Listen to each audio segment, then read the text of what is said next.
खुलुमबाय नोंथांमोन थ' गासैखौबो आंनि गोदान चेनेलाव बरायनाय थाबाय स' बे आंनि गोदान चेनेल लोगोफोर थ' गासैबो सापर्ट खालामो आंनि सायाव मिजिं होबाय थ' आङो इउटुबाव बुहुत गोबावनिफ्रायनो नाजाबायदोंमोन इउटुबाव फैदों होननानै ससे लाजिनाय जोङो माने इउटुब खुलिनो हायाखिसै स' दा लाजिनायखौ गारनानैबाबो दिनै इउटुबाव फैबाय स' दिनै गोदान ब्लगनि नामाव आं नोंथांमोननो बे नलबारिनि IIT कलेजजों दा बेरायनो फैदों बेरायनो माने जाफुंबाय एडमिसन लागोन बेवहाय ओंखायनो कलेज क्लास जानानै फैबाय बेखौ दिन्थिनोसै स'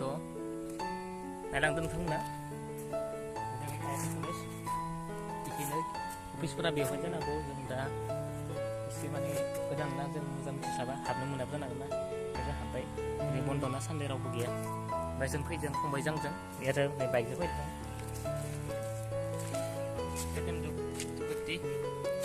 फंबायनि थ' जुदि नोंथांमोना बे बाइकनि बागै सोमोन्दै मिथिनो लुगैदोंब्ला नेक्स्ट माने कमेन्ट खालाम नेक्स्ट ब्लगाव आं लाबोगोन भिडिअस बेनि बागै थ' बै गासैबोखौबो खनसे आरोबाव आंनि गोसो गोरबोनिफ्राय गुरैयै हामलायनाय जासिहरबाय अननाय आरो खुलुमनाय जासिहरबाय स' थेंक इउ स' माच आंनि भिडिअखौ नायनायनि थाखाय